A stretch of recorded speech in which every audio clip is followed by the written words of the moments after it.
Desa Jatinan bukan desa yang mudah dijangkau.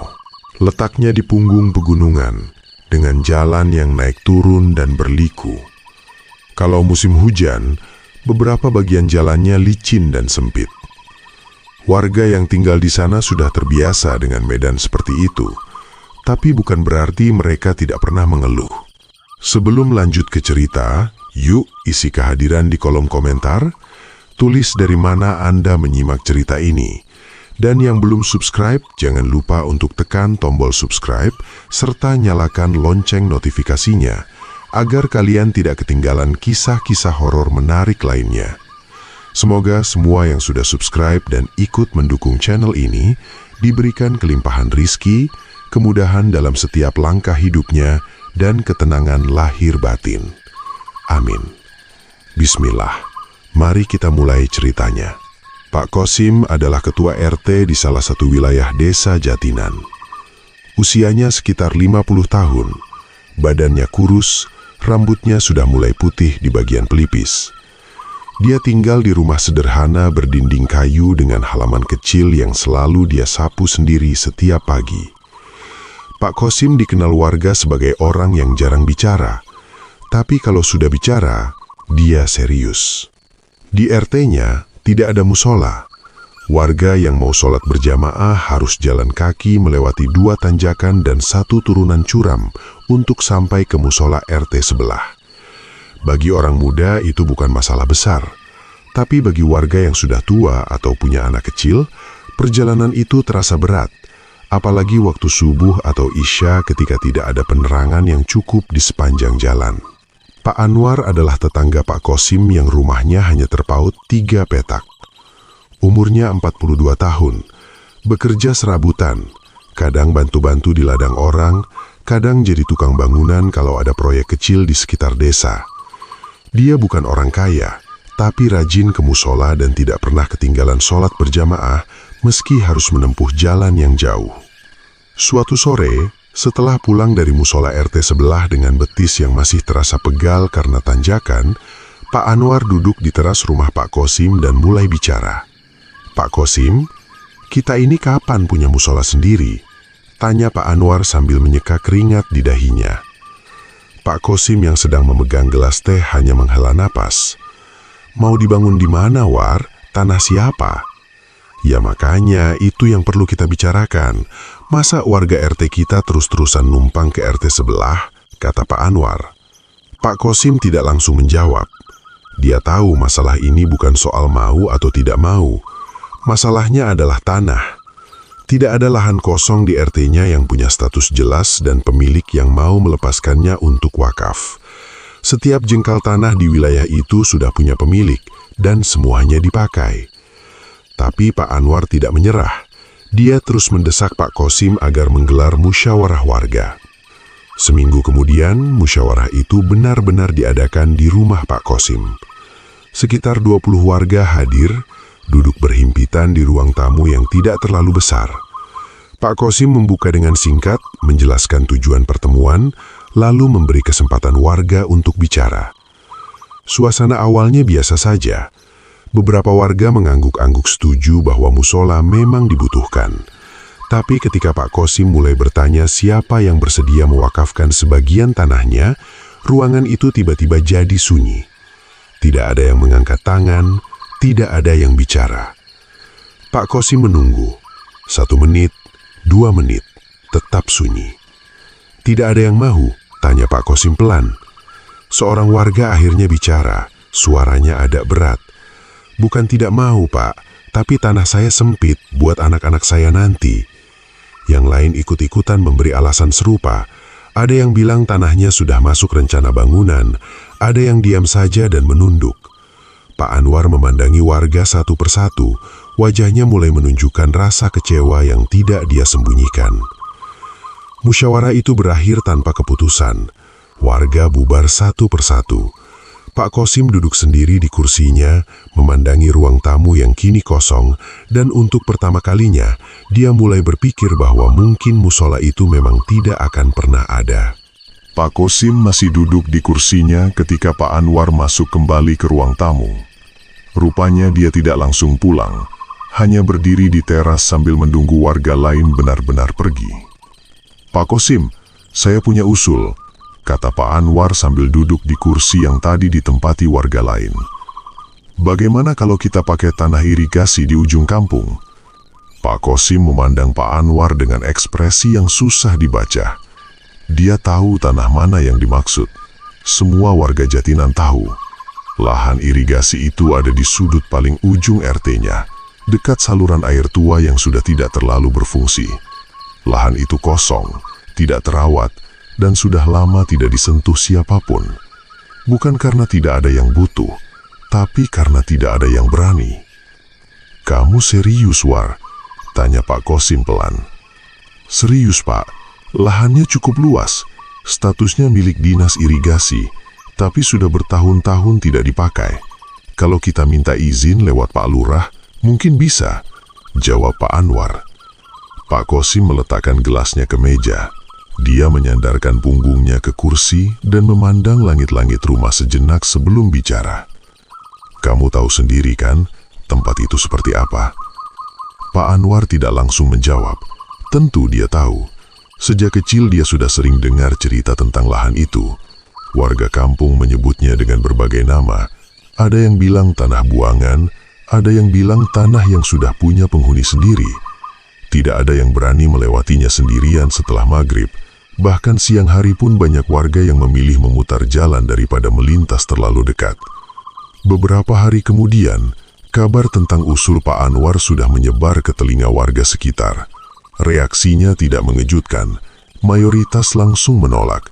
Pak Joyo, warga tertua di RT itu yang tinggal di rumah panggung dekat ujung gang, bahkan datang sendiri ke rumah Pak Kosim untuk menyampaikan pendapatnya. Pak Joyo usianya sudah hampir 70 tahun. Badannya masih tegak, tapi jalannya pelan dan hati-hati. Di kampung itu dia dikenal bukan hanya karena usianya, tapi karena warga percaya dia bisa merasakan hal-hal yang orang biasa tidak bisa rasakan. Tidak banyak yang dia ceritakan tentang kemampuannya, dan dia sendiri tidak pernah membanggakannya. Tapi kalau Pak Joyo sudah angkat bicara soal hal gaib, warga Jatinan biasanya diam dan mendengarkan. "Kosim, kamu jangan main-main soal tanah itu," kata Pak Joyo begitu duduk di teras. Suaranya datar, tidak marah, tapi berat. "Memangnya kenapa, Pak Joyo? Selama ini saya juga belum pernah dengar cerita yang jelas soal tempat itu," kata Pak Kosim. Pak Joyo diam sejenak. Matanya memandang ke arah ujung jalan, ke arah yang kira-kira di sanalah lahan irigasi itu berada. "Dulu, waktu kamu masih kecil, ada pekerja dinas yang ditugaskan periksa saluran air di sana. Orangnya sehat, tidak ada riwayat sakit apapun. Siang hari, masih terang. Dia masuk ke lahan itu sendirian." Pak Joyo berhenti sebentar. 2 jam kemudian, rekan-rekannya panik karena dia tidak keluar-keluar. Waktu mereka masuk, dia sudah pingsan di tengah lahan. Tidak ada bekas jatuh, tidak ada luka, cuma pingsan. "Terus?" tanya Pak Kosim. Waktu sadar, dia cuma bilang satu hal.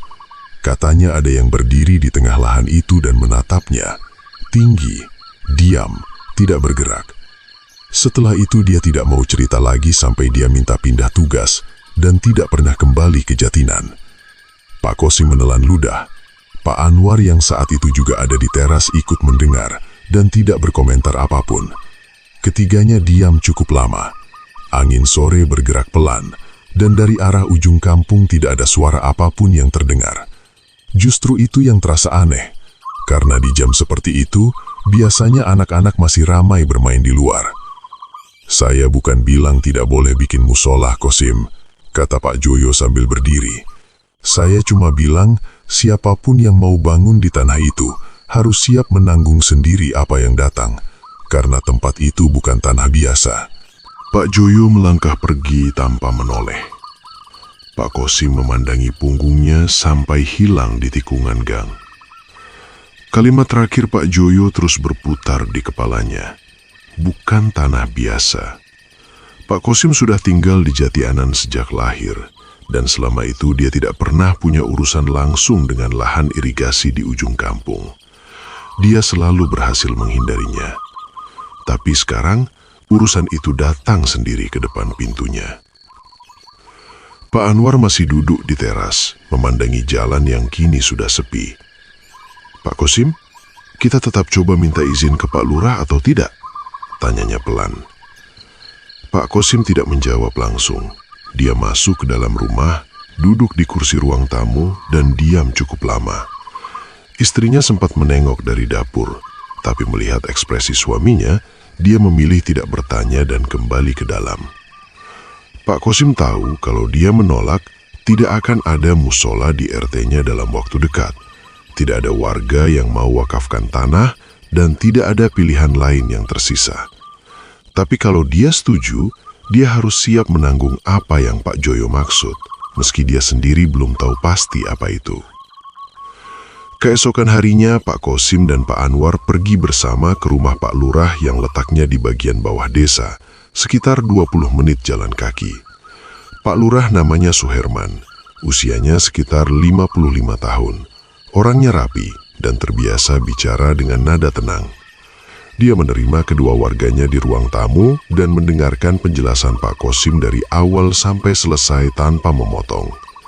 Setelah Pak Kosim selesai bicara, Pak Lurah menyatukan kedua tangannya di atas meja dan berpikir sejenak.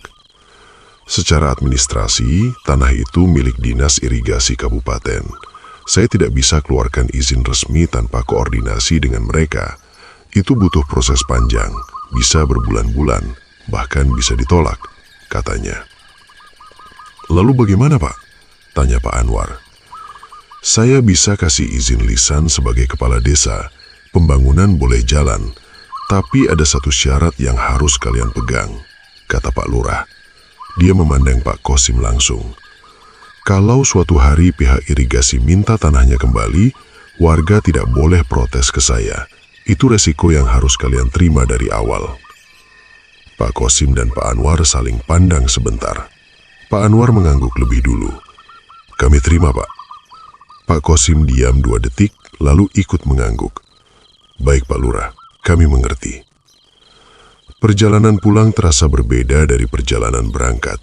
Pak Anwar tampak lega dan sudah mulai bicara soal rencana pembangunan, material apa yang dibutuhkan, siapa saja yang bisa diminta bantu. Tapi Pak Kosim lebih banyak diam. Dia sudah dapat izin yang dia butuhkan. Tapi justru setelah izin itu di tangan, ada sesuatu yang mengganjal di dadanya. Sesuatu yang tidak bisa dia jelaskan dengan kata-kata. Malamnya, Pak Kosim menggelar musyawarah kecil lagi. Kali ini lebih sedikit warga yang hadir, hanya yang memang mendukung rencana ini dari awal. Pak Anwar menyampaikan hasil pertemuan dengan Pak Lurah dan menegaskan bahwa pembangunan akan segera dimulai. Suasana malam itu lebih hidup dari musyawarah sebelumnya. Beberapa warga terlihat antusias, sudah saling usuh soal desain dan ukuran bangunan. Tapi di sudut ruangan, seorang warga bernama Tarno yang dari tadi diam tiba-tiba angkat suara. "Pak Anwar, sebelum mulai bangun, kita perlu survei dulu ke lahannya, lihat kondisi sebenarnya." Saya berhenti sebentar, lalu melanjutkan dengan suara yang lebih pelan. "Saya pernah lewat sana waktu siang, sekitar 2 minggu lalu. Saya lihat ada bekas perapian kecil di tengah lahan itu, seperti ada yang sengaja buat, tapi tidak ada abu rokok, tidak ada sampah, cuma lingkaran hitam di tanah. Sudah ada sebelum kita rencanakan semua ini." Ruangan kembali sunyi. Pak Anwar menatap Tarno, mencoba membaca apakah warga itu serius atau hanya mencari alasan untuk menghalangi rencana ini. Tapi wajah Tarno datar dan matanya tidak bergerak. Dia serius. Tidak ada yang bisa menjawab pertanyaan Tarno malam itu. Pak Anwar mencoba mengalihkan pembicaraan kembali ke soal rencana teknis pembangunan, tapi suasana sudah berubah. Beberapa warga yang tadinya antusias jadi lebih banyak diam, dan musyawarah berakhir lebih cepat dari yang direncanakan. Sebelum bubar, Pak Kosim memutuskan bahwa keesokan harinya mereka akan survei langsung ke lahan irigasi bersama-sama. Tidak boleh ada yang pergi sendirian. Keesokan sorenya, Pak Kosim, Pak Anwar, Tarno, dan 3 pemuda kampung berangkat bersama ke lahan irigasi. Salah satu pemuda itu bernama Ridwan, usianya sekitar 23 tahun, orangnya cerewet dan jarang serius. Dia ikut bukan karena peduli soal musola, tapi karena penasaran dengan cerita yang beredar tentang lahan itu. Dua pemuda lainnya bernama Hendra dan Samsul, keduanya tetangga Ridwan yang ikut karena diajak. Lahan irigasi itu tidak terlalu jauh, hanya sekitar 7 menit jalan kaki dari rumah Pak Kosim. Tapi begitu rombongan itu sampai di depan lahan, Ridwan yang tadinya paling ramai mendadak diam. Lahannya memang kosong, ditumbuhi rumput liar setinggi lutut, dengan pohon besar di sudut kiri yang batangnya besar dan cabangnya rimbun. Di tengah lahan, persis seperti yang Tarno bilang, ada lingkaran hitam di tanah. Bukan besar, kira-kira selebar tampah, tapi jelas terlihat karena rumput di sekitarnya tetap hijau normal. Itu dia, kata Tarno sambil menunjuk lingkaran itu. Pak Anwar berjalan mendekati dan berjongkok untuk melihat lebih dekat. Ini bukan bekas api unggun biasa. Kalau bekas api unggun pasti ada abu, ada sisa kayu. Ini cuma tanah yang menghitam. Dia berdiri kembali dan melihat ke sekeliling. Tapi tidak ada yang perlu ditakutkan. Kita survei dulu, ukur lahannya, lihat posisi bangunan yang paling masuk akal. Mereka mulai bekerja. Pak Kosim dan Pak Anwar mengukur lahan menggunakan tali, sementara Tarno mencatat dan 3 pemuda membantu memegang ujung tali. Pekerjaan berjalan lancar, sampai matahari mulai turun dan warna langit berubah jingga. Azan maghrib terdengar sayup-sayup dari arah musola RT sebelah. Di saat itulah Ridwan berhenti bergerak. Dia berdiri menghadap pohon besar di sudut lahan, tidak bergerak, tidak bicara. Hendra yang ada di sebelahnya menepuk bahunya. "Wan, kenapa?" Ridwan tidak menjawab langsung, matanya tetap menatap ke arah pohon. Beberapa detik kemudian dia bicara dengan suara pelan dan tidak ada nada bercandanya sama sekali. Ada yang berdiri di bawah pohon itu. Semua orang menoleh ke arah yang sama. Tidak ada apapun di sana, hanya pohon dan bayangannya yang memanjang karena matahari hampir tenggelam. Pak Anwar berjalan beberapa langkah ke arah pohon, memandangi area sekitarnya dengan teliti. Tidak ada siapa-siapa, Wan. "Saya lihat, Pak. Tadi ada. Tinggi, putih, diam saja di sana." Suara Ridwan berdengar berbeda dari biasanya, lebih pelan dan tidak ada nada bercandanya sama sekali. Pak Kosim memutuskan mereka langsung pulang. Tidak ada yang protes. Mereka berjalan kembali ke kampung dengan cepat dan tidak banyak bicara di sepanjang jalan. Ridwan jalan paling belakang, dan beberapa kali Hendra menoleh untuk memastikan temannya masih mengikuti. Malam itu, sekitar pukul 9, istri Ridwan mengetuk pintu rumah Pak Anwar. Wajahnya terlihat khawatir. "Pak Anwar, Ridwan demam tinggi mendadak. Dari tadi badannya panas sekali, tapi dia tidak mau dibawa ke bidan. Dia cuma terus bilang satu kalimat." "Bilang apa?" tanya Pak Anwar. Istri Ridwan menelan ludah sebelum menjawab. "Dia terus bilang, yang di bawah pohon itu masih menatapnya." Pak Anwar tidak bisa tidur malam itu. Dia berbaring di kasurnya dengan mata terbuka memikirkan apa yang dikatakan Ridwan di lahan tadi dan apa yang disampaikan istrinya. Bukan karena dia takut, tapi karena dalam benaknya mulai muncul pertanyaan yang tidak dia temukan jawabannya. Kalau memang ada sesuatu di sana, dan sesuatu itu sudah tahu mereka datang, lalu apa yang sebenarnya sedang menunggu keputusan mereka? Ridwan sembuh 2 hari kemudian. Dia tidak pergi ke bidan, tidak minum obat apapun, hanya berbaring dan demamnya turun sendiri. Ketika Pak Anwar menjenguknya, Ridwan sudah duduk di teras rumahnya dan terlihat normal, tapi lebih pendiam dari biasanya. Pak Anwar tidak banyak bertanya soal malam itu. Dia hanya bilang bahwa pembangunan akan segera dimulai dan bertanya apakah Ridwan masih mau ikut membantu. Ridwan diam sejenak, lalu mengangguk pelan. "Ikut, Pak, tapi jangan suruh saya jaga malam sendirian di sana." Pembangunan resmi dimulai 5 hari setelah survei. Pagi itu, Pak Ustadz Hamdan, seorang ustadz dari desa sebelah yang dikenal warga Jatinan, datang untuk memimpin doa bersama sebelum pekerjaan dimulai. Sekitar 15 warga hadir, termasuk Pak Kosim dan Pak Anwar. Pak Joyo tidak datang. Tidak ada yang mengusik ketidakhadirannya, tapi Pak Kosim sempat melirik ke arah jalan beberapa kali, seolah masih berharap orang tua itu muncul. Pak Ustadz Hamdan memimpin doa dengan khusyuk. Setelah selesai, para pekerja yang didatangkan dari luar desa mulai bekerja. Ada 4 orang pekerja, semuanya bukan warga Jatinan. Mereka hanya tahu bahwa mereka diminta membangun musola di sebidang lahan kosong.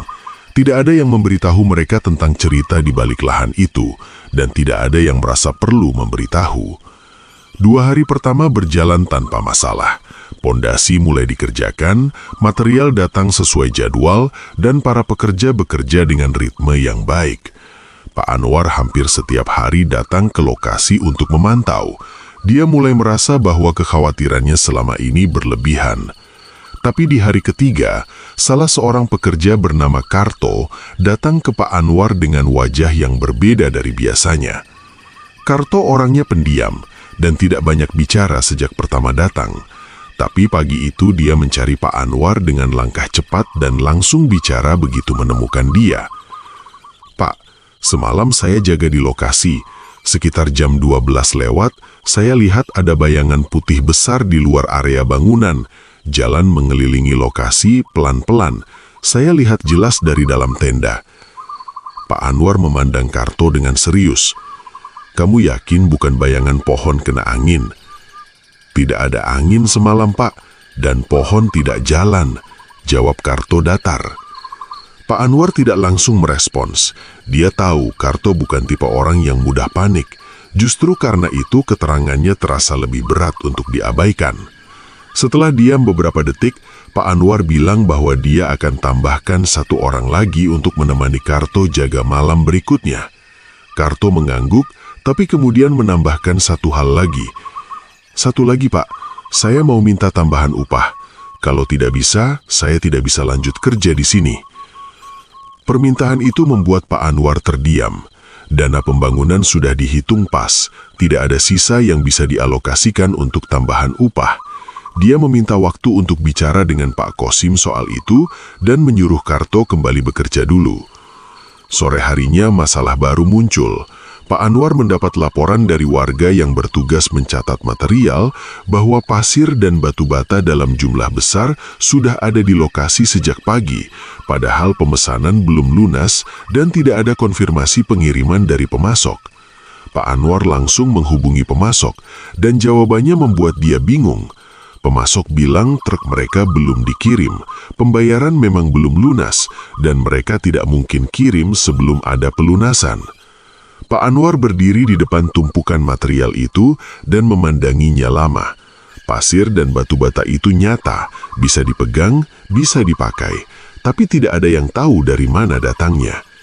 Beberapa warga yang mendengar kabar ini langsung saling berbisik, dan tidak butuh waktu lama sebelum cerita itu menyebar ke seluruh RT. Sebagian warga bilang itu keajaiban, sebagian lagi bilang justru itu yang harus diwaspadai, karena pemberian yang tidak diketahui asalnya belum tentu datang dari tempat yang baik. Perdebatan soal material yang datang sendiri itu tidak selesai dalam 1 hari. Keesokan paginya, Pak Anwar mengumpulkan panitia pembangunan yang terdiri dari 4 orang warga untuk membahas kejadian itu. Salah satu anggota panitia bernama Wito langsung bersuara keras. Dia menuding ada warga yang sengaja memesan material diam-diam lalu pura-pura tidak tahu, supaya terlihat seperti kejadian ajaib. Pak Anwar menolak tuduhan itu karena tidak ada buktinya. Perdebatan berlangsung cukup panas, sampai Pak Kosim yang duduk di sudut meminta semua orang diam. "Materialnya sudah ada, kondisinya bagus, dan kita butuh itu untuk terus bangun. Itu saja yang penting sekarang," kata Pak Kosim tegas. Tidak ada yang berani melanjutkan perdebatan setelah itu, tapi wajah Wito jelas menunjukkan bahwa dia belum puas dengan keputusan itu. Pembangunan tetap lanjut. Memasuki minggu kedua, dinding mulai berdiri. Para pekerja bekerja dari pagi sampai sore, dan lokasi mulai terlihat seperti bangunan yang sesungguhnya. Tapi di minggu yang sama, Hendra, salah satu pemuda yang ikut survei pertama, datang ke Pak Anwar dengan cerita yang membuat suasana kembali tegang. Hendra bilang bahwa malam sebelumnya dia kebetulan lewat dekat lokasi sekitar pukul 10 malam dan melihat sosok putih tinggi berdiri diam di sudut lahan, persis di dekat pohon besar yang sama dengan yang dilihat Ridwan waktu survei dulu. Saya tidak berhenti, Pak. Saya jalan terus sambil baca doa, tapi saya lihat jelas. Sosoknya tinggi, pakaiannya putih, dan dia cuma berdiri, tidak bergerak sama sekali, kata Hendra. Pak Anwar mencatat keterangan Hendra dengan serius. Ini sudah yang ketiga kalinya ada orang melihat sosok yang sama di lokasi. Ridwan waktu survei, Karto waktu jaga malam, dan sekarang Hendra. Ketiganya melihat hal yang sama. Sosok tinggi berbaju putih, diam, dan tidak mendekati siapapun. Pak Anwar tidak tahu harus mengartikan itu sebagai ancaman atau bukan. Kabar itu sampai ke telinga Pak Joyo di hari yang sama. Sore itu Pak Joyo datang ke lokasi pembangunan untuk pertama kalinya sejak proyek dimulai. Dia berdiri di luar batas lahan, tidak masuk, hanya memandangi bangunan yang setengah jadi dari jarak sekitar 5 meter. Pak Kosim yang kebetulan ada di sana menghampirinya. Pak Joyo mau masuk, tanya Pak Kosim. Pak Joyo menggeleng pelan. Tidak perlu, saya cuma mau lihat dari sini. Dia diam beberapa saat, matanya menyapu seluruh area lahan secara perlahan. Kosim, sosok yang dilihat orang-orang itu bukan sesuatu yang baru di sini. Dia sudah lama di lahan ini, jauh sebelum kalian datang. Maksudnya apa, Pak Joyo? Tanya Pak Kosim. Maksudnya dia bukan datang karena kalian mulai bangun. Dia memang sudah ada. Dan selama ini dia yang bikin orang-orang tidak berani masuk ke sini, jawab Pak Joyo. Suaranya tenang, tidak ada nada menakut-nakuti, seperti orang yang sedang menjelaskan sesuatu yang sudah lama dia ketahui. Pak Kosim memproses kalimat itu dengan diam. Kalau yang Pak Joyo bilang benar, berarti selama ini cerita angker tentang lahan itu bukan sekadar cerita turun-temurun yang dibesar-besarkan. Ada sesuatu yang nyata di sana, dan sesuatu itu sudah memilih untuk hanya menonton tanpa mengganggu sejak pembangunan dimulai. Malam itu, Pak Anwar menggelar pengajian kecil pertama di lokasi, sesuai rencana yang dia usulkan sebelumnya. Pak Ustadz Hamdan datang dan memimpin pembacaan doa bersama sekitar 10 warga yang hadir. Mereka duduk melingkar di dalam bangunan yang belum punya atap, menggunakan penerangan dari 2 lampu darurat yang dipasang di sudut ruangan. Pengajian berjalan khusyuk, sampai tepat di saat Pak Ustadz Hamdan mulai memimpin doa penutup, kedua lampu darurat itu mati bersamaan. Ruangan jadi gelap sepenuhnya. Tidak ada yang berteriak, tapi beberapa warga langsung berdiri. Salah seorang warga mengeluarkan ponselnya dan menyalakan lampu senter. Pak Ustadz Hamdan tetap duduk tenang dan melanjutkan doa dengan suara yang tidak berubah nadanya sama sekali. Setelah doa selesai, lampu diperiksa. Tidak ada kabel yang putus, tidak ada yang rusak, dan ketika tombolnya ditekan lagi, kedua lampu itu menyala normal seperti tidak pernah terjadi apa-apun. Tidak ada yang bisa menjelaskan soal lampu yang mati dan menyala sendiri itu. Pak Ustadz Hamdan sebelum pulang hanya berpesan satu hal kepada Pak Anwar. Teruskan pembangunannya, jangan berhenti karena hal seperti ini. Pak Anwar mengangguk, tapi malam itu dia pulang dengan pikiran yang tidak bisa dia tenangkan. Bukan karena takut, tapi karena dia mulai merasa bahwa kejadian-kejadian di lahan itu punya pola yang belum dia pahami sepenuhnya. Memasuki minggu ketiga, pekerjaan sudah sampai pada tahap pemasangan dinding bagian atas. Bangunan mulai terlihat utuh meski belum punya atap. Para pekerja datang seperti biasa di pagi hari dan semuanya terlihat normal sampai Pak Anwar tiba di lokasi sekitar pukul 7 pagi dan mendapati salah satu dinding yang kemarin sudah berdiri rapi kini retak panjang dari atas sampai hampir ke bawah. Retakannya lebar, bukan retak halus, dan bagian dalam dinding terlihat sudah tidak menyatu dengan baik. Pak Anwar memanggil Karto untuk melihat kondisi itu. Karto memeriksa retakan dengan teliti, mengetuk-ngetuk dinding di beberapa titik, lalu berdiri dan menggeleng. Ini bukan retak karena material jelek atau campuran yang salah, Pak. Saya yang kerjakan dinding ini kemarin, dan tidak ada yang bermasalah waktu saya tinggal.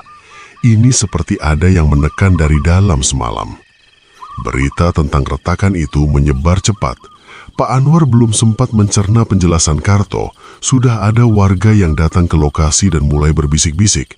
Salah satunya adalah Wito, anggota panitia yang sejak awal sudah beberapa kali memperlihatkan sikap tidak percaya terhadap proyek ini.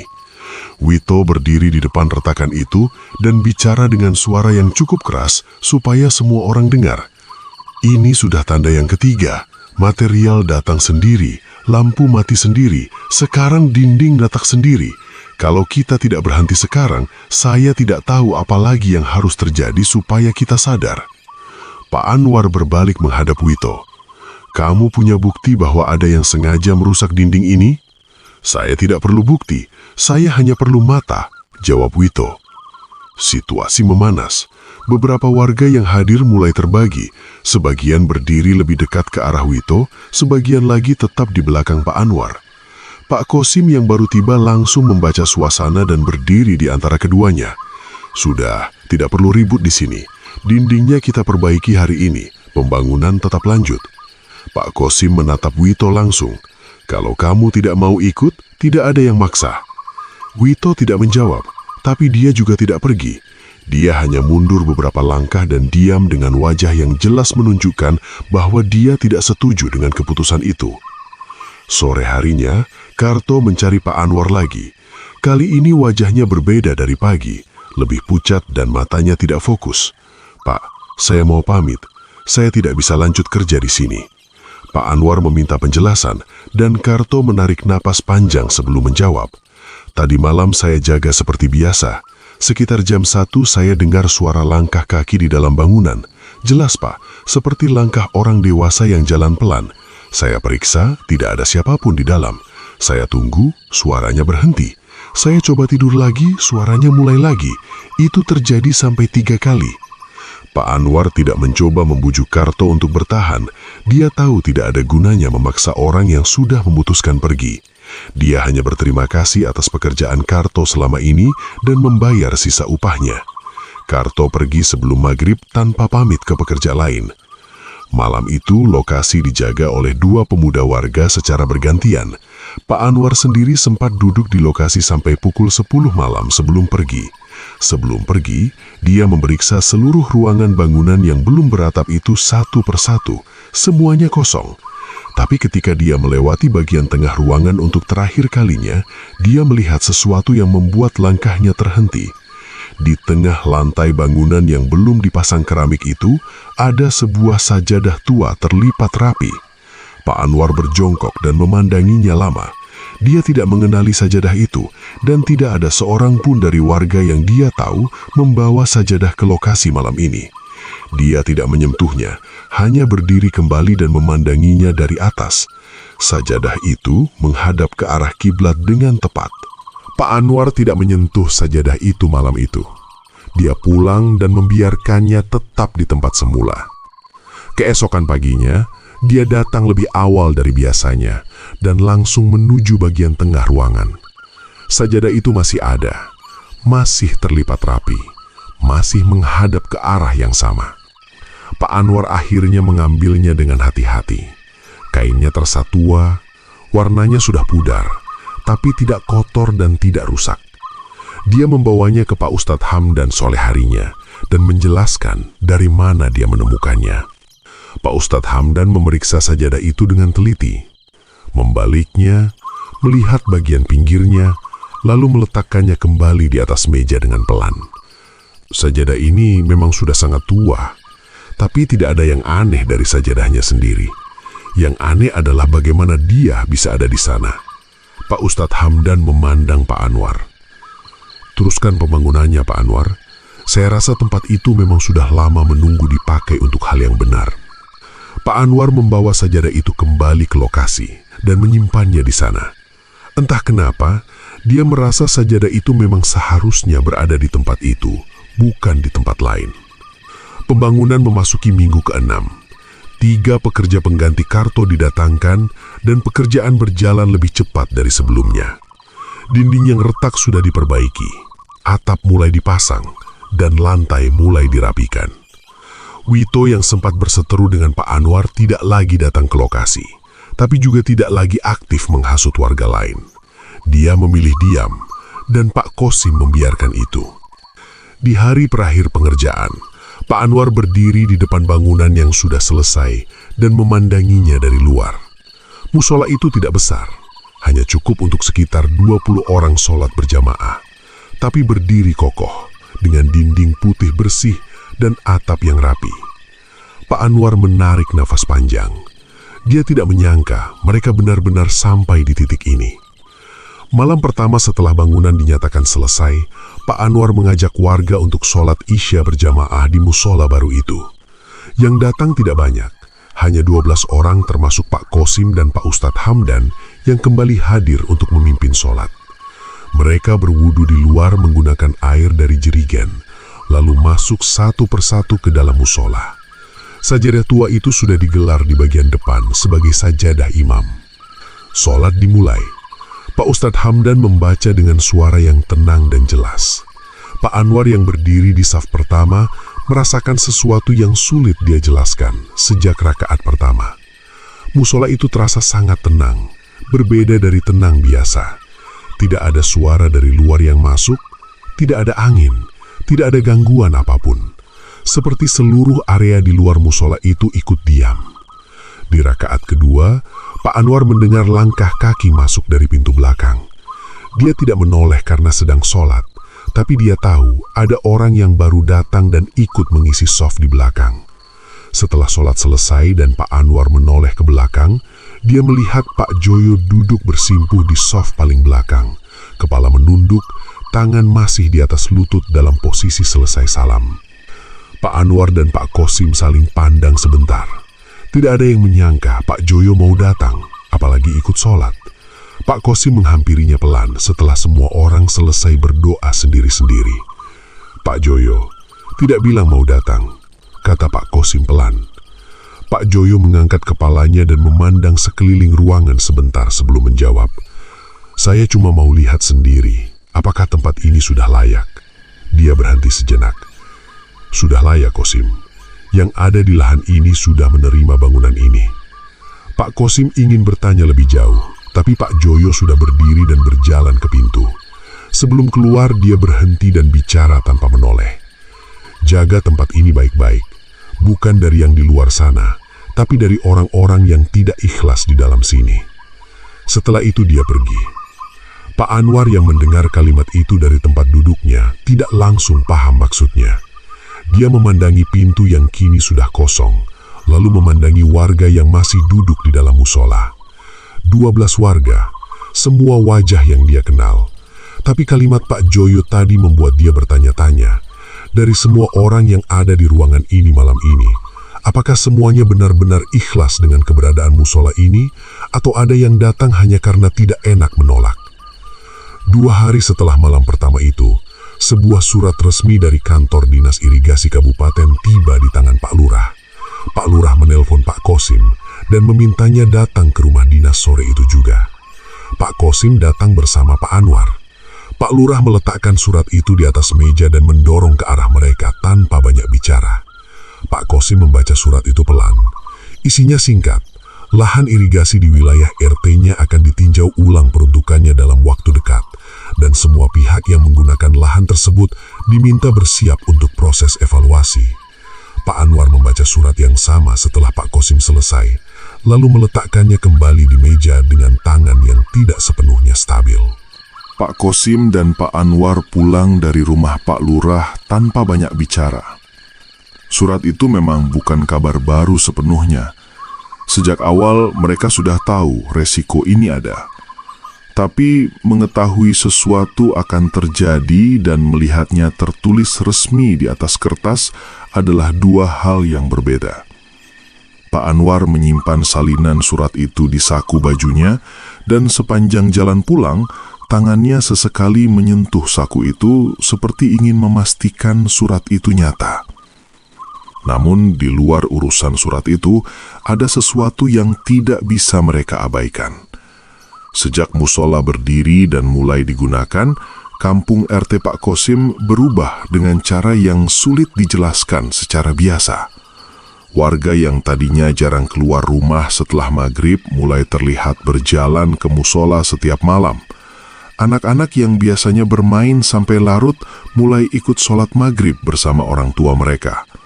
Beberapa warga lanjut usia yang sudah lama mengeluh sakit pinggang dan lutut mengaku kondisinya membaik setelah rutin datang ke musola, meski mereka sendiri tidak bisa menjelaskan hubungannya. Pak Anwar melihat semua perubahan itu, dan setiap kali dia melihatnya, perasaan di dadanya campur aduk antara syukur dan khawatir karena musola yang baru memberi dampak nyata ini terancam tidak bertahan lama. Kabar tentang surat dari Dinas Irigasi akhirnya menyebar ke warga setelah Pak Kosim memutuskan untuk tidak menyembunyikannya. Dia menggelar pertemuan kecil dan membacakan isi surat itu di depan warga yang hadir. Reaksi warga terbagi. Beberapa orang langsung panik dan mulai bicara soal kemungkinan musola dirobohkan. Beberapa yang lain justru marah dan meminta Pak Kosim segera mengambil langkah untuk mempertahankan bangunan itu. Yang menarik adalah warga yang selama ini diam atau bahkan sempat menentang proyek ini, kini justru yang paling keras bersuara ingin mempertahankan musola. Wito, yang sudah berminggu-minggu tidak menampakkan diri di pertemuan warga, tiba-tiba hadir malam itu dan duduk di baris depan. Pak Anwar yang melihatnya datang memilih tidak berkomentar. Ketika sesi tanya jawab dibuka, Wito angkat tangan lebih dulu. Pak Kosim, saya mau minta maaf karena selama ini saya lebih banyak menghalangi daripada membantu. Tapi sekarang saya mau ikut jaga musola ini, apapun yang perlu dilakukan. Ruangan sempat hening sebentar setelah Wito bicara. Pak Kosim mengangguk pelan tanpa mengomentari lebih jauh. Pak Anwar memandang Wito sebentar, lalu mengalihkan pandangannya ke warga lain dan melanjutkan pertemuan. Keesokan harinya, Pak Kosim dan Pak Anwar pergi ke kantor Dinas Irigasi Kabupaten untuk mencari tahu lebih jauh isi surat itu. Mereka diterima oleh seorang petugas muda yang duduk di balik meja penuh berkas. Pak Kosim menjelaskan situasinya dengan sabar, bahwa mereka sudah dapat izin lisan dari kepala desa dan bangunan yang berdiri di lahan itu adalah musola untuk kepentingan warga. Petugas itu mendengarkan lalu menggeleng pelan. Izin lisan dari kepala desa tidak cukup secara hukum, Pak. Lahan itu statusnya tetap milik dinas. Kalau kami diminta mengosongkan, kami harus laksanakan. Diminta oleh siapa? Tanya Pak Anwar langsung. Petugas itu sedikit terkejut dengan pertanyaan itu.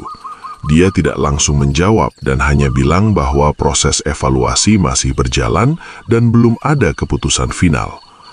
Pak Anwar mencatat reaksi petugas itu dalam benaknya. Jawaban yang tidak langsung itu justru memberinya lebih banyak pertanyaan daripada jawaban. Kalau evaluasi ini murni inisiatif dinas, petugas itu tidak perlu terlihat ragu menjawab pertanyaan sederhana tentang siapa yang minta. Dalam perjalanan pulang, Pak Anwar menyampaikan kecurigaannya kepada Pak Kosim. Pak Kosim, saya rasa surat ini bukan murni dari dinas. Ada yang minta supaya surat ini keluar, dan orang itu bukan dari dalam desa kita. Pak Kosim menoleh ke Pak Anwar. Kamu punya dasar bicara seperti itu? Belum, tapi reaksi petugas tadi waktu saya tanya siapa yang minta evaluasi, itu bukan reaksi orang yang tidak tahu apa-apa, jawab Pak Anwar. Pak Kosim tidak menjawab, tapi dia juga tidak membantah. Mereka melanjutkan perjalanan pulang dengan pikiran masing-masing yang sibuk. Sementara di belakang mereka, kantor dinas irigasi itu masih berdiri biasa saja, seperti tidak ada yang istimewa dari apa yang baru saja terjadi di dalamnya. Kecurigaan Pak Anwar tidak berhenti di dalam kepala saja. Selama 3 hari berikutnya, dia diam-diam bertanya ke beberapa warga yang punya kenalan di luar desa. Mencoba mencari tahu, apakah ada pihak luar yang belakangan ini menanyakan soal lahan irigasi di wilayah Jatinan? Jawaban yang dia kumpulkan akhirnya mengarah ke satu nama. Seorang pengusaha dari kota kabupaten bernama Hartono yang memang dikenal sering membeli atau menyewa lahan di pinggiran untuk dijadikan gudang penyimpanan barang. Hartono sudah 2 kali melalui orang suruhannya menanyakan status lahan irigasi itu ke beberapa warga, dan waktunya tepat bersamaan dengan keluarnya surat dari dinas. Pak Anwar membawa informasi ini ke Pak Kosim. Mereka duduk di teras rumah Pak Kosim malam itu dan membicarakannya dengan suara pelan. Kalau Hartono yang ada di balik surat itu, berarti dia sudah koordinasi dengan seseorang di dalam dinas, kata Pak Anwar. Surat resmi tidak keluar sendiri tanpa ada yang dorong dari dalam. Pak Kosim mengatupkan kedua tangannya. Kita tidak punya bukti tertulis soal itu, War. Saya tahu, makanya saya pikir kita harus bawa ini ke Pak Lurah dulu, bukan langsung ke dinas, jawab Pak Anwar. Keesokan harinya mereka menemui Pak Lurah dan menyampaikan semua yang Pak Anwar temukan. Pak Lurah mendengarkan dengan wajah yang semakin serius dari menit ke menit. Setelah Pak Anwar selesai bicara, Pak Lurah duduk tegak dan berkata pelan, "Saya sudah dengar nama Hartono sebelum kalian datang. Dia pernah lewat jalan sini 2 minggu lalu dan mampir ke kantor saya, mengaku hanya silaturahmi, tapi dia sempat tanya soal lahan irigasi itu." Pak Lurah berhenti sejenak. "Waktu itu saya bilang lahan itu sudah dipakai warga untuk musola." Dia senyum saja dan pamit. "Lalu Pak Lurah bisa bantu kita?" tanya Pak Kosim. Pak Lurah menghela napas. "Saya bisa coba koordinasi dengan dinas lewat jalur resmi dan jelaskan bahwa lahan ini sudah digunakan untuk kepentingan ibadah masyarakat, tapi saya tidak bisa jamin hasilnya. Kalau Hartono sudah terlanjur masuk dan ada orang dalam yang bantu dia, prosesnya bisa panjang." Dia memandang keduanya bergantian. "Yang bisa kalian lakukan sekarang adalah kumpulkan dukungan warga sebanyak mungkin, buat surat pernyataan, dan siapkan dokumentasi bahwa musola itu sudah berfungsi dan digunakan aktif oleh masyarakat. Itu senjata kalian." Pak Anwar dan Pak Kosim keluar dari rumah Pak Lurah dengan langkah yang lebih ringan dari kemarin. Setidaknya mereka tahu apa yang harus dilakukan. Malamnya mereka menggelar pertemuan warga lagi, dan kali ini hampir semua warga RT hadir, termasuk beberapa warga yang sejak awal tidak pernah ikut satupun pertemuan sebelumnya. Pak Kosim menjelaskan situasinya dari awal sampai akhir tanpa menutupi apapun, termasuk soal Hartono dan kemungkinan ada permainan di balik surat dinas itu. Warga mendengarkan dengan serius, dan ketika Pak Kosim selesai bicara, tidak ada yang bersuara negatif. Semua sepakat menandatangani surat pernyataan dukungan yang Pak Anwar siapkan malam itu juga. 3 hari setelah pertemuan itu, kabar mengejutkan datang bukan dari dinas, bukan dari Pak Lurah, tapi dari warga yang punya kenalan di kota. Hartono dikabarkan mengalami kecelakaan kecil di jalan menuju Jatinan. Mobilnya terperosok ke parit di tikungan jalan pegunungan yang sudah dilaluinya berkali-kali sebelumnya. Tidak ada korban jiwa, Hartono hanya terguncang dan mobilnya rusak di bagian depan. Tapi yang membuat orang-orang membicarakannya adalah keputusan Hartono setelah kejadian itu. Dia menyuruh orang suruhannya menghubungi pihak dinas dan mencabut seluruh rencana yang sudah dia koordinasikan soal lahan irigasi Jatinan. Tidak ada penjelasan resmi, tidak ada alasan yang dia sampaikan secara terbuka. Dia hanya mundur. Berita itu sampai ke telinga Pak Anwar pada sore hari. Dia membacakan pesan dari kenalannya kepada Pak Kosim yang saat itu sedang duduk di teras. Keduanya diam cukup lama setelah itu. Pak Kosim akhirnya bicara lebih dulu. "Kecelakaan di tikungan itu bukan tikungan baru. Hartono pasti sudah lewat sana lebih dari sekali." "Iya," jawab Pak Anwar singkat. Tidak ada lagi yang mereka tambahkan. Keduanya tahu bahwa mereka tidak punya cara untuk membuktikan apakah kecelakaan itu kebetulan biasa atau bukan. Dan keduanya juga tahu bahwa masing-masing dari mereka sudah punya jawaban sendiri di dalam kepala. Hanya tidak ada yang mau mengucapkannya dengan keras. Malam itu musola di lahan irigasi itu kembali penuh oleh warga yang sholat Isya berjamaah. Pak Joyo hadir lagi dan duduk di sof yang sama seperti malam pertama. Sajadah tua itu masih digelar di bagian depan sebagai sajadah imam. Setelah sholat selesai, Pak Anwar duduk sebentar di dalam musola sendirian setelah semua warga pulang. Dia memandangi dinding putih di depannya, memandangi langit-langit yang sederhana, memandangi lantai yang masih belum sempurna di beberapa sudutnya. Musola itu masih berdiri. Status tanahnya masih belum sepenuhnya aman secara hukum, Dan Pak Anwar sadar bahwa ancaman itu bisa datang lagi kapan saja dalam bentuk yang berbeda. Tapi malam itu, semuanya tenang. Dari luar tidak ada suara, tidak ada angin, tidak ada gangguan apapun.